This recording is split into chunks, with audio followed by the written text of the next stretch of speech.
सामईन कराम, आप सुन रही हैं एक दिलचस्प कहानी जिसका नाम है कलंदर ज़ात। ये इस सिलसिले की किस्त नंबर 63 है। मुझे उम्मीद है आपको मेरी ये काविश पसंद आ रही होगी। आपने अगर अभी तक मेरा चैनल कहानी घर सब्सक्राइब नहीं किया तो अभी मेरे चैनल को सब्सक्राइब करके बेल नोटिफिकेशन ऑन कर लीजिए ताकि आने वाली हर नई कहानी की इत्तला बर वक्त आप तक पहुंच सके। मुंबई पर बादल छाए हुए थे। शाम हो चुकी थी। सूरज मगरिब की ओट छुपने को बेताब था। तेज हवा चल रही थी। ऐसे में बानीता कौर फार्म हाउस के एक लॉन में अकेली टहल रही थी। उसके टहलने में इज़्तराब वाज़िया तौर पर देखा जा सकता था। साफ जाहिर था कि वो किसी फैसले तक पहुंचना चाहती थी। जसपाल सिंह एक कमरे में खड़ा उसे गौर से देख रहा था। वो खुद भी ऐसी हालत में था। वो फैसला तो कर चुका था कि अब जो भी गेम करनी है वो खुद ही करनी है। तिवारी का नेटवर्क पूरे मुंबई में तो नहीं फैला हुआ था, लेकिन बोरावैली में उसे पूरी दस्तरस हासिल थी। जिस तरह उसने विनोद राणा जैसे पुलिस ऑफिसर के बारे में सुना था और मुलाकात में उसने महसूस भी किया था, वो बंदा यूं तिवारी जैसे मुजरिमों की लानत मलामत सुने, ऐसा हो नहीं सकता था। मगर वो मजबूर था। सामने उसे कतन जवाब नहीं दे पा रहा था, लेकिन अंदर ही अंदर वो उसके खिलाफ सरगर्म था। असल बात जो सोचने वाली थी वो यही थी कि विनोद राणा ये साबित कर पाएगा कि जो कुछ भी उनके खिलाफ सबूत इकट्ठे किए गए हैं वो जाली हैं और झूठे हैं। फौरी तौर पर दिमाग इस बात को मानने से इनकारी था। क्या वो फक्त झांसा देकर हमें इस्तेमाल कर रहा है या वो ऐसा कर पाएगा? लाजमी बात है कि बानीता कौर के जहन में भी यही सवाल होगा। तभी उसने अपने इस्तेमाल हो जाने की बाबत कहा था। अब उन्हें क्या करना होगा? क्या वो तिवारी वाले मामले को छोड़ें? यहूदी लॉबी वाले मामले को भूल जाएं क्योंकि राह उनके पीछे है? वो यहाँ से निकल जाएं क्योंकि यहाँ पर तिवारी जैसे बंदे से निपटने के लिए उनके पास वो कुव्वत नहीं थी कि अकेले गेम कर सकें। दूसरी सूरत में वो दूसरों के हाथों में इस्तेमाल होने पर मजबूर थे। ऐसे में उसके पीछे नौतन कौर आकर खड़ी हो गई। उसने बाहर बानीता को देखते हुए पूछा, क्या बात है? तुम दोनों इतना परेशान क्यों हो? इस पर जसपाल सिंह ने उसके चेहरे पर देखा जहां सुकून था, फिर खुद पर काबू पाते हुए बोला, मेरे दिमाग में तिवारी है। इस वक्त उसका दिया हुआ वक्त खत्म होने में एक आध घंटा ही रहता है। तुम खौफजदा हो उससे? नवीन कौर ने किसी तरद्दुद के बगैर कहा तो जसपाल ने उसे घूर कर देखा तो वो बोली, मुझे बताओ क्या करना है तुम्हें? जसपाल बोला, उसके नेटवर्क की मुझे थोड़ी बहुत शुद्ध बुद्ध आ गई है। मुझे वो तोड़ना है, लेकिन वो इतनी जल्दी नहीं टूट सकता। तुम अकेले तो हर जगह नहीं पहुंच सकते। जाहिर है जब तक पूरी मालूमात ना हो उन पर अटैक बेवकूफ़ी है, वगैरह वगैरह। तुम कहना क्या चाहती हो? जसपाल ने उसकी तरफ देखते हुए कहा तो वो मुस्कुराते हुए बोली, तेरे और मेरे दरमियान बानीता नहीं, जमाल है। और मैंने जमाल के लिए ही काम करना है। जो तुम सोच रहे हो वो मैं पहले ही कर चुकी हूँ। आओ मेरे साथ, मैं तुम्हें पेपर पर समझाऊं कि तुम्हें क्या करना होगा। ये कहते हुए नौतन ने बड़े नरम अंदाज में उसका हाथ पकड़ लिया और वो किसी मामूल की तरह उसके साथ चल पड़ा। चंद कॉरिडोर पार करने के बाद वो उसे लिए अपने कमरे में आन पहुंची। उसने जसपाल को सोफे पर बैठने का इशारा किया और खुद अलमारी की जानिब बढ़ गई। उसमें से कुछ कागजात और कलम लेकर उसके पास आ बैठी। कागज पर कुछ निशान थे। वो उसे समझाने लगी कहाँ पर क्या करना है और ये सब कैसे होगा वो भी उसे बता दिया। डन हो गया। आओ बनीता से, जसपाल ने जोश भरे लहजे में कहा और उठ गया तो वो हाथ पकड़कर बोली, ये कभी बानीता कौर पर जाहिर नहीं होने देना कि मैंने तुम्हें ये सब बताया है। मैं चाहे काम उसी के लिए करती हूँ, लेकिन ये सब जमाल के लिए है और मैं उसी के लिए ये सब करती रहूंगी। ये मेरा नेटवर्क है जो तुम्हारे लिए काम करेगा। उस पर यही जाहिर होना चाहिए कि ये सब तुमने किया है।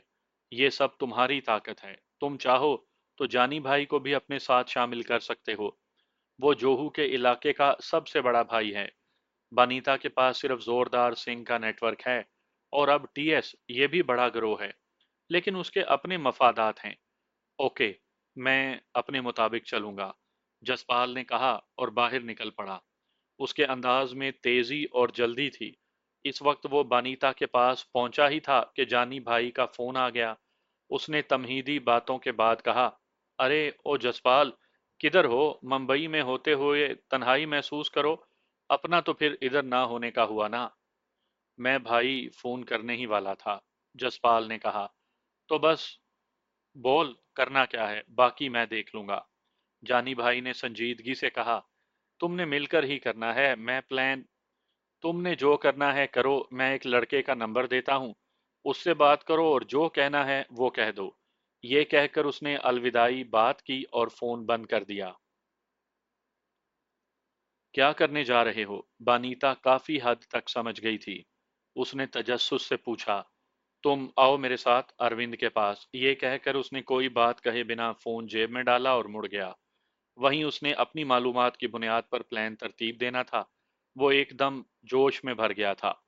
इस वक्त मुंबई पर रात उतर आई थी। जसपाल और बानीता फार्म हाउस से निकलकर आशा नगर की तरफ जाने के लिए फोर व्हील जीप दौड़ाए जा रहे थे। बानीता ड्राइविंग कर रही थी। जसपाल फोन हाथ में लिए मुसलसल सोच रहा था। तिवारी का वो हवेली नुमा घर जवाहर नगर के इलाके में तुलसी झील के किनारे पर था, जिससे कुछ ही फासले पर फिल्म सिटी कॉम्प्लेक्स था। लेकिन तिवारी के पीछे जो दिमाग थे वो तीन लोग थे, जो बोरा वैली ही के मुख्तलिफ इलाकों में रह रहे थे। जसपाल ने जो प्लान तरतीब दिया था वो यही था कि एक ही वक्त में उन तीनों को उठाया जाए। एक तरफ नौतन नेटवर्क के लोग थे, दूसरी जानिब जानी भाई के, और तीसरी तरफ टीएस के लोग। उसने विनोद राणा को बता दिया था कि क्या होने जा रहा है। वो पूरी तरह अपने लोगों के साथ अलर्ट था। वो पूना जाने वाले रोड पर था। डायमंड इंडस्ट्रियल एस्टेट के स्टॉप पर पहुंचकर सड़क के दाएं जानिब एक छोटा सा पुख्ता रास्ता धरखारी गांव की तरफ जाता था। जसपाल के इशारे पर बानीता ने जीप उधर मोड़ ली। काफी आगे जाकर जंगल शुरू हो गया, जहां से धरकारी गांव जुदा हो गया था। वो जंगल में सफर करने लगे। 2 किलोमीटर से ज्यादा सफर करने के बाद जंगल के दरमियान काफी सारा खुला मैदान था। उस मैदान की शमाल की जानिब एक बड़ा सारा घर बना हुआ था, जिसमें लकड़ी का काम ज्यादा था। उसकी दूसरी मंजिल पर रोशनी हो रही थी। बानीता ने उस घर के सामने जीप रोक दी। वो दोनों उतरे और बड़े दरवाजे को खोलकर अंदर दाखिल हो गए। मिलगुजा सा अंधेरा फैला हुआ था। राहदारी पार करते ही वो एक खुले ड्राइंग रूम में आ गए। सामने सीढ़ियां थी, वो दोनों उस पर चढ़ते चले गए। वो सीढ़ियां एक बड़े से हाल में खत्म हुई। सामने कमरे थे। जिस कमरे में रोशनी थी वो उसमें दाखिल हो गए। सामने अरविंद सिंह, रोनीत कौर और नौतन कौर खड़े थे। तभी नौतन कौर बोली, मुंबई में ये महफूज तरीन जगह है। ये मैंने कुछ अरसा कबल खरीदी है। मेरा इरादा था कि पुरसकून वक्त गुजारने के लिए इससे बेहतर कोई जगह नहीं। लेकिन अब यही जगह हमारे लिए महफूज पनाहगाह होगी। यहीं बैठकर हमने सब कुछ करना है। रात होने की वजह से मैं देख तो नहीं पाई, मगर मैं इसे ग्रीन हाउस कहूंगी। तुम जो मर्जी कहो डार्लिंग, नौतन कौर ने कहा। बहुत खूब नौतन, मुझे तुम्हारी जहानत पर नाज है। बानीता उसे सराहते हुए कुर्सी पर बैठ गई। मजीद 2 घंटों में अपना सेटअप बना लिया। यहाँ तक कि उनका राबता लाहौर से भी हो गया। अरविंद और जसपाल स्क्रीन के सामने बैठे थे। अरविंद उसे बता रहा था, ये गहरे सब्ज रंग के गोल दायरे वाले जानी भाई के लोग हैं, और ये अपने टारगेट के पास पहुंच चुके हैं, जो हमें यहाँ हल्के सब्ज रंग के दायरे में दिखाई दे रहा है। मैं अभी उनका वीडियो लिंक लेता हूँ। ये कहकर वो कीबोर्ड के साथ उलझ गया, और कुछ ही देर के बाद स्क्रीन पर मंजर जाहिर हो गया। वो गणेश नगर के इलाके में एक कुशादा रोड पर खड़े थे। रोड लाइट से वहां काफी उजाला था। जिस बंदे के पास सिग्नल देने वाली डिवाइस थी वो बाहर निकला तो इर्द गिर्द का मंजर समझ में आ गया। वो 3 कारों में थे। वो आगे बढ़ा और मेन गेट के पास चला गया। उसने बेल दी और इंतजार करने लगा। चंद लम्हों ही में एक सिक्योरिटी गार्ड ने बाहर झांक कर देखा। वो कुछ भी पूछ नहीं सका था। किसी ने उसे गर्दन से पकड़कर वहीं दबा लिया। वो अंदर दाखिल हो गए। पोर्च के पास 2 सिक्योरिटी गार्ड भागकर आते हुए दिखाई दिए। वो करीब ना आ सके, इससे पहले ही उनके फायर लग गया और वो सुरमई सड़क पर जा गिरे। गेट खुल गया था। उन्होंने कारों की तरतीब जो भी रखी, लेकिन वो अंदर ड्राइंग रूम में पहुंच चुके थे। वहीं एक बूढ़ा सा शख्स बैठा हुआ दिखाई दिया। तभी नौतन बोली, यही है पारेल उड्डत, जो उसकी सारी फाइनेंस देखता है। इसके घर में बहू है और इसकी बीवी, बाकी सब फॉरेन में होते हैं। वो हैरत से उन लोगों को देख रहा था। एक लड़का आगे बढ़ा और उसने उसे गर्दन से पकड़ लिया। पारेल उद्दत मजाहमत करने लगा, तभी लड़के ने उसके सर पर जोर से पिस्टल मारा। वो ढलकता हुआ बेहोश होता चला गया। लड़के ने उसे अपने बाजुओं पर सहारा दिया और बाहर की तरफ निकला। वो भागता जा रहा था, यहाँ तक कि उसने पारेल उद्दत को ले जाकर कार में डाल दिया। बाकी शायद किसी मज़ाहमत में मसरूफ होंगे। कुछ देर के बाद वो एक रोड पर चल दौड़े। इसी दौरान दूसरी तरफ से भी इंडक्शन होने लगी। वो टीएस के लोग थे। पहले वाला मंजर छोटा होकर स्क्रीन के ऊपर की तरफ चला गया। नया मंजर सामने आ गया। वो पीटर वादी के इलाके के एक बार में थे। रंग बिरंगी रोशनियां फैली हुई थी, मुख्तलिफ लोग नाच रहे थे। कुछ सोफों और कुर्सियों पर बैठे थे। एक कोने में एक जवानुल उमर शख्स बैठा था। उसके दाएं बाएं दो नीम बरहना लड़कियां बैठी थीं। वो उनमें खोया हुआ था। ये बिमल राज है जो उसकी सारी गुंडागर्दी को देखता है। यही बंदा उसकी ताकत है, नौतर ने बताया। हैरत यह है कि ये यहाँ बैठा है। इसे तो, बनीता ने कहना चाहा तो वो बोली, इसे अभी तक रोका गया है। पुलिस अगर आज रात तक गोपाल नंद को तलाश ना कर सकी तो ये करेगा। लेकिन इसके लोग शहर में फैले हुए हैं और ये बार इनका सबसे बड़ा ठिकाना है। टीएस के लोग बड़ी खतरनाक जगह जा पहुंचे हैं। जसपाल के मुंह से बेसाख्ता निकला। वो तो है, लेकिन अभी देखना। नौतर ने कहा तो वो सब स्क्रीन की तरफ देखने लगे। बिमल राज को किसी ने मुखातिब किया तो उसने चौंक कर उस तरफ देखा। फिर लम्हा भर बात सुनने के बाद उसके चेहरे पर गुस्से के आसार वाजिया हो गए। वो एकदम से उठ गया और तेजी से उसकी जाने बढ़ा। वो चलता जा रहा था, यूं दिखाई दे रहा था कि वो बाहर जा रहा है। वो बार के कॉरिडोर में था, तभी किसी ने उसके सर पर रिवॉल्वर का दस्ता मारा। उसमें कुव्वत बर्दाश्त थी कि वो जर्ब खा कर गिरा नहीं, बल्कि एकदम से पलटा। तब तक उसे दूसरी जर्ब पड़ चुकी थी। वो लड़खड़ा गया, किसी ने उसे सहारा दे दिया। अचानक वहां पर फायरिंग होने लगी। शोर और चीखों की आवाज बढ़ गई। कुछ ही देर में मंजर बदल गया। वो बाहर सड़क पर थे और कार भागने लगी थी। अरविंद सिंह ने वो मंजर भी स्क्रीन के ऊपर छोटा कर दिया। पहले वाले मंजर पर भागती हुई सड़क नजर आ रही थी। तीसरा मंजर वाजिया हो गया था। वो कृष्णा कॉलोनी का इलाका था। वहां एक गली दिखाई दे रही थी। वो बोरा वैली का पुराना इलाका था। गली की नुक्कड़ पर काफी लोग बैठे थे। वो जवान सा बंदा था जिससे जाकर नौतन कोर के लोग बातें करने लगे। वो काफी हद तक सुकून से बातें करता रहा, यहाँ तक कि वो उठ गया। ये हरदीक पोड़वाल है।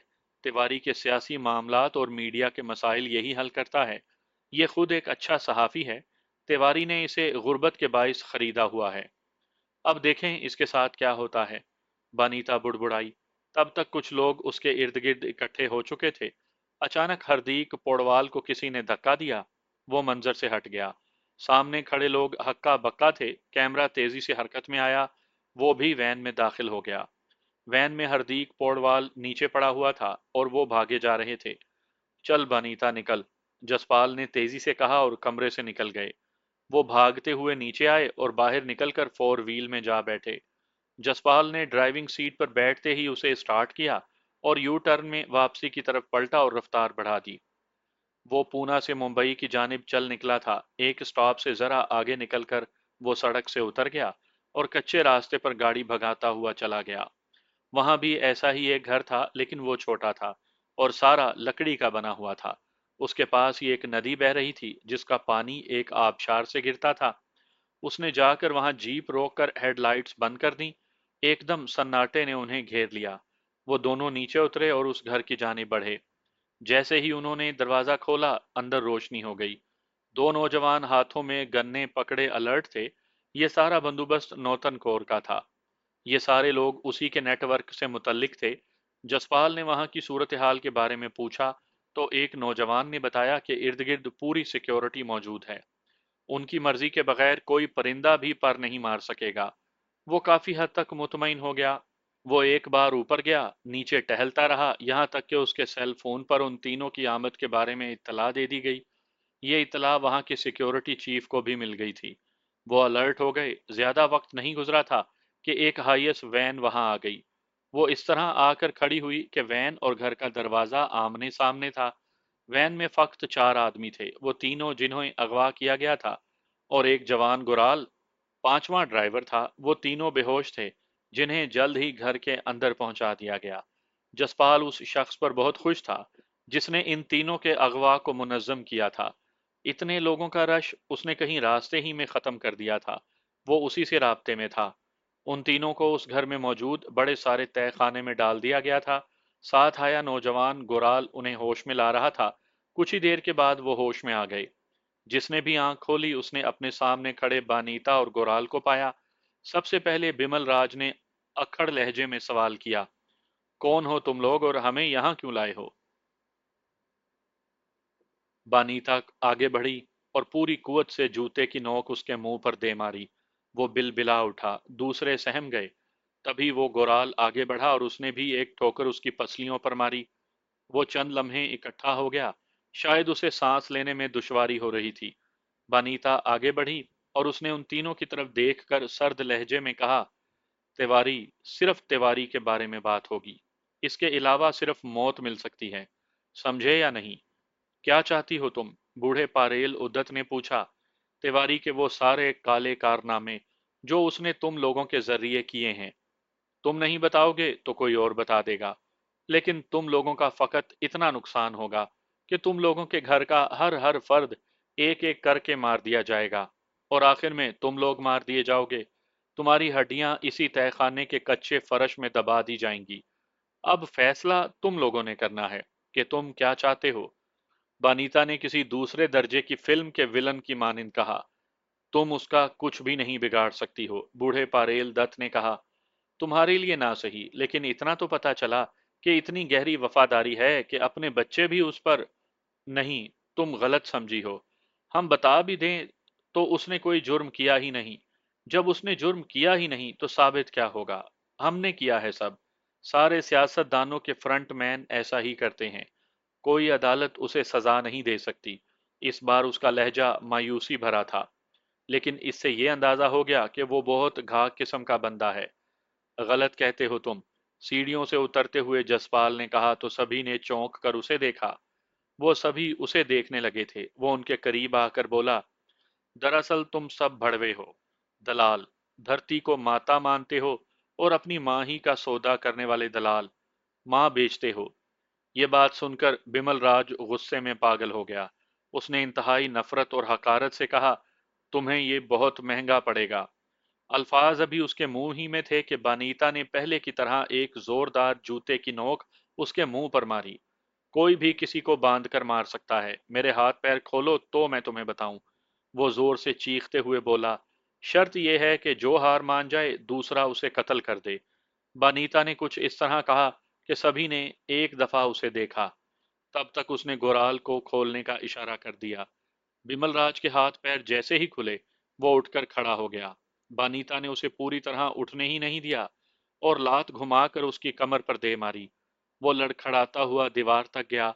बानीता उसे मारने को लपकी, लेकिन वो बिजली किसी सूरत से पलटा और उसने एक खड़ी हथेली बानीता की गर्दन पर मारी।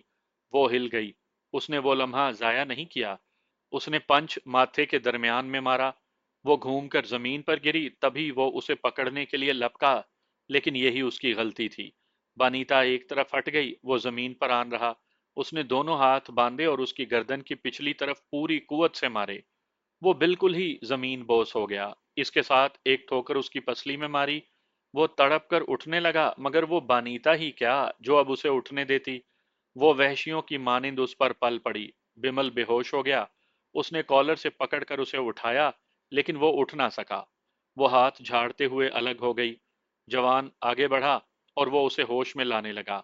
कुछ देर के बाद उसे होश आ गया तो वो निहायत गुस्से में बोली, कोई भी हलाल ज्यादा गुंडागर्दी नहीं करता। अमीरों का कुत्ता बनकर गरीबों पर नहीं भौंकता। उसके खून में शक होता है जो कमजोरों पर हाथ डालता है। उठ, अब बता, किस तरह मरना चाहेगा, बोल। वो उसे मारे जा रही थी और इंतहाई वहशत से कहती जा रही थी। तभी जसपाल ने आगे बढ़ते हुए कहा, नहीं, इसे मारना मुश्किल नहीं है, इसे छोड़ दो। ये कहकर उसने बिमल राज को उससे छुड़वा लिया।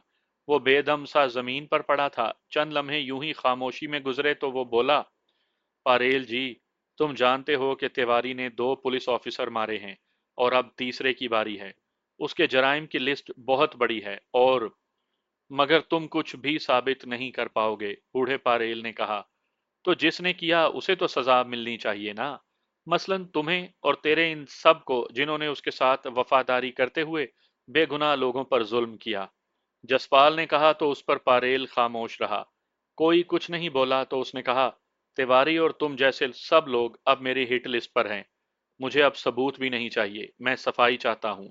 तुम लोग अगर कानून से खेल सकते हो तो तुम्हारे बाप भी इधर ही रहते हैं। तुम लोगों ने दौलत कमाने के लिए हर छोटा बड़ा जुर्म किया। जिस नस्ल के लिए तुमने दौलत लूटी है, वो दौलत इस्तेमाल करने वाली नस्ल ही नहीं रहेगी। इस दौलत का कोई वाली वारिस नहीं होगा। एक एक फर्द मार दूंगा। तुम जैसे बेगैरतों की नस्ल खत्म करना होगी। सांप हो या सपोलिया, एक ही चीज है। वो बहुत ज्यादा जज्बाती हो गया था। उसने बूढ़े पारेल के बुढ़ापे की परवाह किए बगैर उसे उठाया और पूरी कुवत से दीवार पर दे मारा। वो दीवार की जड़ में बेदम सा होकर ढेर हो गया। तभी वो हरदीक पुड़वाल की तरफ बढ़ा। वो पुरसकून था। उसने हाथ के इशारे से जसपाल को रोका और कहा, मेरे पास तिवारी के वो सबूत हैं जिनके बारे में तुम लोगों को हवा भी नहीं लग सकी। मैं वो सबूत दे देता हूं, लेकिन क्या गारंटी है कि तिवारी सजा पा लेगा। मुझ पर या मेरे खानदान पर कोई अताब नहीं आएगा। करप्ट पुलिस वाले मुझे जगह जगह तंग नहीं करेंगे, हत्ता कि मैं किसी कुत्ते की तरह सड़क पर मर जाऊंगा और मेरी लाश भी कोई नहीं पहचान पाएगा। तुम ठीक कहते हो हरदीक, होता यही है। सियासत में गंद इतना फैल चुका है कि इसकी सड़ांध से हर आदमी का दिमाग जल रहा है। कहीं से तो ये गंद साफ करना है ना। मुझे सबूत दो और जो तुम चाहते हो मैं वही करने को तैयार हूं। जसपाल ने हतमी अंदाज में कहा। सिर्फ ये पता ना चले कि ये सब मेरी वजह से हुआ है, उसने सुकून से कहा। डन हो गया, उसने हतमी अंदाज में कहा। वो मेरे पास यहाँ तो नहीं है, कुछ वीडियोस हैं, दस्तावेजी सबूत हैं और वो कुछ जो अभी समझ में आ रहा है, लेकिन हो रहा है। उस पर हाथ डाला जा सकता है। हरदीक ने कहा तो जसपाल ने चंद लम्हे सोचकर कहा, तुम्हें अपने किसी पर एतमाद है ना? हाँ, मेरा एक दोस्त ये सब कुछ ला सकता है, उसने जवाब दिया तो जसपाल ने अपना सेल फोन निकाला और उसकी तरफ बढ़ाते हुए कहा, ले, ये बात कर। हरदीक ने फोन पकड़ लिया। उसने नंबर मिलाए और अपने किसी दोस्त से बात करने लगा। स्पीकर ऑन था। उनके दरमियान होने वाली गुफ्तगू वो सुन रहे थे। उसका दोस्त परेशान था कि वो किधर है। ये परेशानी छोड़ दो कि मैं कहाँ हूँ, क्योंकि मुझे खुद नहीं मालूम कि ये जगह कौन सी है और ये लोग कौन हैं। कोई अता पता, कोई अंदाजा है पुलिस को? नहीं, पुलिस को कतन नहीं बताना। अगर तुम मेरी जिंदगी चाहते हो तो पुलिस को हरगिज इत्तला ना दी जाए, वरना मैं मर जाऊंगा। तो फिर मैं करूं क्या? मुझे बताओ, उसके दोस्त ने बेचारगी से कहा। देखो, तुम मेरे घर जाओ। मेरे कमरे में जो मेरी अलमारी है उसमें एक स्याह रंग की फाइल पड़ी होगी, काफी मोटी है, वो उठाओ और बाहर निकलो। ये कहकर उसने जसपाल की तरफ देखा ताकि मालूम कर सके कि आगे क्या करना है। जसपाल ने उसे इशारा किया कि बस। तब उसने अपने दोस्त से कहा, फिर इसी नंबर से जैसे कहा जाए वैसा ही करना। मैं करता हूं, लेकिन वो लोग, उसके दोस्त ने कहा तो हरदीक तेजी से बोला, अगर तुम मेरी जिंदगी चाहते हो तो ये फौरन करो। ओके, उसने कहा और फोन बंद कर दिया। वो बात कर चुका तो बानीता ने कहा, अब तेरी जिंदगी का इन्हसार उस फाइल पर है। ये कहकर उसने जसपाल को देखा। उसने आंखों ही आंखों में उसे समझाया और वापस ऊपर जाने के लिए पलट गया। आधे घंटे से भी कम वक्त में जसपाल के सेल फोन पर हरदीक के दोस्त की कॉल आ गई। उससे पहले जसपाल ने विनोद राणा से राब्ता कर लिया था। विनोद राणा के चंद अहम बंदे उस जगह पहुंच गए जहां से हरदीक को उठाया गया था। वो वर्दी में नहीं थे। उसके करीब ही एक सुनसान जगह पर उन्हें मिलना था। अगले 15-20 मिनट में वो मरहला भी तय हो गया और कुछ देर के बाद वो फाइल विनोद राणा के पास थी। तकरीबन 1 घंटे के बाद जसपाल को विनोद राणा की कॉल मिली। वो बहुत पुरजोश था। बहुत खूब जसपाल, अगरचे उसके जराइम से कहीं कम ये सबूत हैं, लेकिन उस पर हाथ डालने के लिए काफी हैं। तुमने अपना वादा पूरा कर दिखाया। अब तुम्हें सुबह तक इंतजार करना होगा। कोई बात नहीं, मैं इंतजार कर लूंगा, लेकिन मेरी एक ख्वाहिश है, जसपाल ने कहा। बोलो, उसने ममनूनियत से पूछा। जब भी उसे गिरफ्तार करने के लिए जाया जाए मुझे जरूर साथ ले जाएं। उसने कहा तो विनोद राणा चंद लम्हे खामोश रहा, फिर बोला, ठीक है, लेकिन मैं तुम्हें उसके घर लेकर नहीं जाऊंगा। थाने ले जाने से पहले कुछ देर मुलाकात करवा दूंगा। ये ज्यादा बेहतर रहेगा, जसपाल ने कहा। मेरी कॉल का इंतजार करना, विनोद ने कहा और फोन बंद कर दिया। जसपाल ने फोन जेब में रखा और मुस्कुरा दिया। رات کا پچھلا پہر چل رہا تھا۔ جسپال اور بانیتا ابھی تک وہیں تھے جہاں ان تینوں کو رکھا تھا۔ جسپال شدت سے ونود رانا کی کال کا منتظر تھا۔ اس کے سامنے ہردیک بیٹھا تھا۔ اس کے دل میں تیواری کے لیے شدید نفرت تھی۔ باتوں باتوں میں اس نے بتایا تھا کہ غربت میں اس کے پاس سوائے جرائم کی زندگی اختیار کرنے کے اور کوئی چارہ نہیں تھا، مگر اس کا ضمیر ہر وقت ملامت کرتا رہتا تھا۔ 2 برس پہلے اس کے غنڈوں نے اس کے ایک دوست کو صرف اس لیے مار ڈالا کہ الیکشن میں اس نے بھرپور مخالفت کیوں کی تھی۔ تب سے اس نے سوچ لیا کہ وہ صحافی تو بن ہی چکا ہے، کیوں نہ تیواری سے انتقام لیا جائے۔ وہ رسک لے چکا تھا، لیکن اس کے ساتھ وہ یہ بھی سوچ چکا تھا کہ اگر اس میں اسے ناکامی ہوئی تو اس کا ارادہ تھا کہ وہ تھائی لینڈ کی طرف نکل جائے گا۔ وہ اسی پر بات کر رہے تھے کہ ونود رانا کا فون آ گیا۔ جسپال نے ریسیو کیا تو وہ بولا، کتنی دیر میں آ سکتے ہو؟ کہاں آنا ہوگا؟ وہیں جہاں ہم ملے تھے اس کے قریب ہی۔ 1 گھنٹہ تو لگ سکتا ہے۔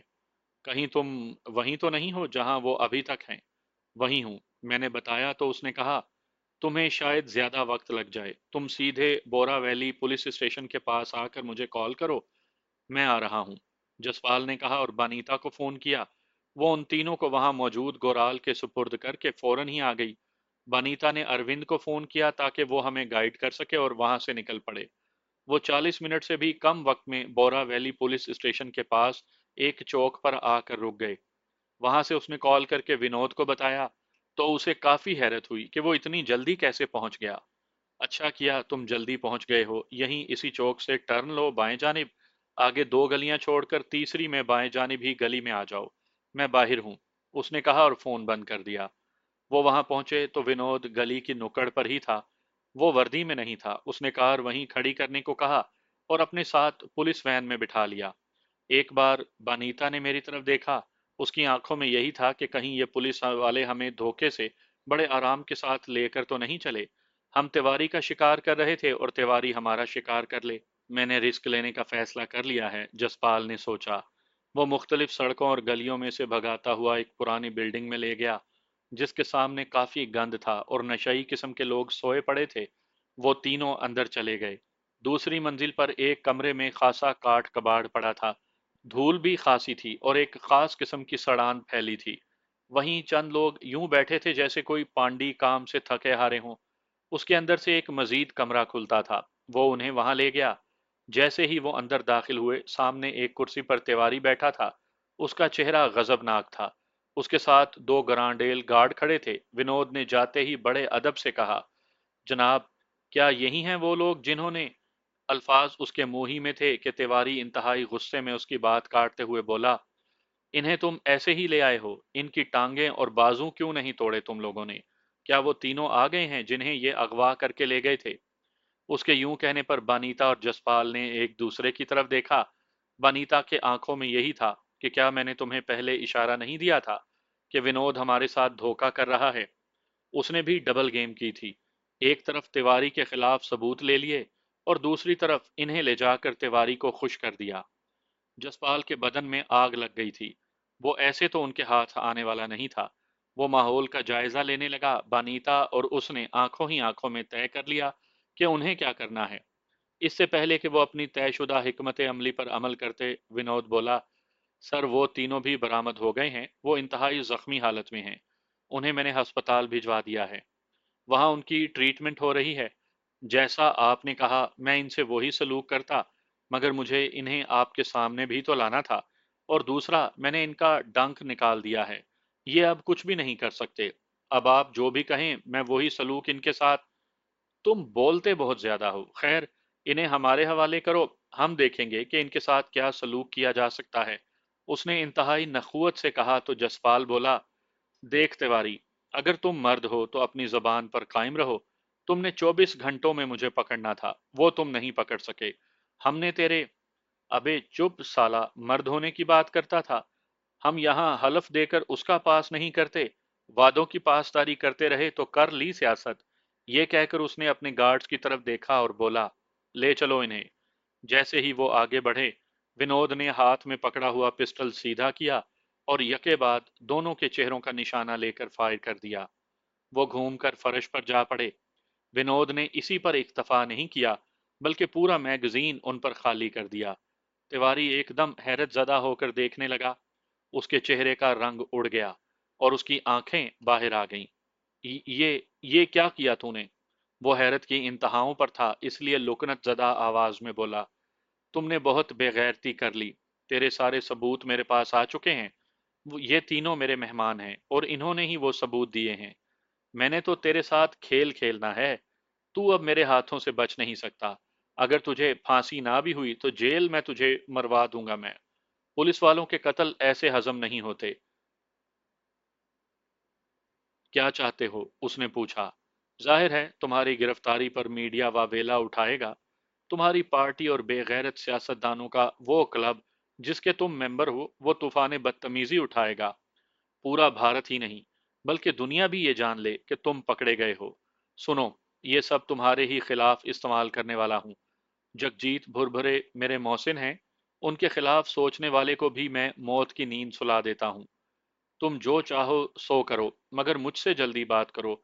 शायद उसे ये एहसास हो गया था कि विनोद उसे मारने वाला नहीं, इसलिए जसपाल आगे बढ़ा और उसने उसे गिरेबान से पकड़कर ऊपर उठाते हुए कहा, तुम्हें अगर कोई गलत फहमी है तो दूर कर लो। मैं तुम्हारे हलक में अब भी गोली मार सकता हूँ। बाहर से कोई तुम्हारी मदद को नहीं आएगा।